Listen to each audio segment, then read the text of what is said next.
o diagnóstico ele depende do aspecto semiológico, né, do exame físico, da anamnese. E a gente vai passando a formação nossa, nós vamos simplificando isso. Eu até falo muito para vocês, para quem me escuta eu falar muito frequentemente, eu falo que a gente, como médico, a gente vai sintetizando o nosso trabalho. Porque, de fato, precisa fazer isso. Você precisa resumir. Não estou dizendo que isso é errado. Mas você tem que lembrar o seguinte, quando você resume muito o seu exame clínico, que é a anamnese, exame físico, você assume riscos. Isso que eu quero falar para vocês. Assumir riscos, você tem que estar preparado. A mesma coisa que eu vou lá dirigir um carro com farol queimado à noite. O que você está fazendo? Você está assumindo risco. Eu vou dirigir um carro com o extintor de incêndio vencido. A polícia me para e vai conferir. Eu estou assumindo o quê? Riscos. Por quê? Porque eu simplifiquei. Então, eu não quero usar o cinto de segurança, estou assumindo risco. Além de ser ilegal, tudo assumo risco. Então, assim, o risco, eu não vou falar de ilegalidade, que não seria essa discussão, mas o risco precisa fazer você ficar mais preparado. Você pode simplificar a sua anamnese, seu exame físico, mas você precisa estar atento que em algum momento eu preciso consultar isso. E aí que é o problema. Qual que é a lâmpada que vai brilhar para te alertar a você buscar aquela informação que você resumiu? Esse é o ponto mais importante. Por isso que o diagnóstico falha muito às vezes. Por isso que você vê entre o seu ambiente médico, veja que você deve concordar comigo com isso, eu vejo isso muito com muita frequência, muitos diagnósticos não estão adequados, ou você vai ver o doente, aquela simplificação do caso, que você vê, puxa, mas isso não está legal, está faltando dado, está faltando história do doente direito, é uma dor que foi mal caracterizada, que você sabe direito, um quadro febril que não está legal. Então, você precisa, você tem que ter essa capacidade de síntese, está tudo certo, mas você precisa estar preparado, que quando você tira da sua frente ou resume algum conteúdo, você tem que conhecer aquele conteúdo. Então, por exemplo, vou dar um exemplo bem prático disso. Na hora que eu resumo antecedentes familiares no meu histórico, porque dá trabalho, né? Você perguntar, seu pai tem doença, sua mãe tem doença, tem algum irmão com doença, você está naquele batidão, vendo doente, às vezes você simplifica isso.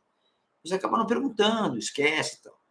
Então, isso vai fazer passar diagnósticos de condições que são hereditárias, são cromossômicos, são dependentes, né, de aspectos familiares, patologias de contaminação intradomiciliar, por exemplo, entendeu? Então, se você não está perguntando sobre isso, você vai estar perdendo informação. E aí, assim, você pode até não fazer, mas você tem que estar muito mais perspicaz, mais antenado, mais preparado para saber de você voltar atrás e buscar informação, entendeu isso? Bem, posso falar, não, tudo bem, você pode até fazer isso, mas tem que ter algum momento que aquela informação vai ser importante e você ser capaz de falar, não, isso aqui é importante, opa, deixa eu voltar para trás e pesquisar. No exame físico, por exemplo, pensa lá, quantos de vocês estão palpando tireoide? Quem é? Você está palpando tireoide do seu doente? Palpando pulso arterioperiférico? Pedioso, poplite, femoral, braquial, radial, carotídeo? Está escutando a carótida? Olha o exame físico. É um rolo esse negócio. Porque o que acontece? São dados, eu estou dando exemplo, palpando linfonodos no doente. Então, assim, você pode até resumir isso. Trabalhando na emergência é muito difícil. O cara toma um tiro lá no peito, ou vem com quadro febril, convulsionando, você não vai ficar muito perdendo tempo com isso muitas vezes. Não é perder tempo, é você fazer o exame, né? Você pode fazer em outro momento. Mas você concorda comigo que é uma maneira de resumir o conteúdo? E você concorda comigo que em algum momento vai dar problema isso?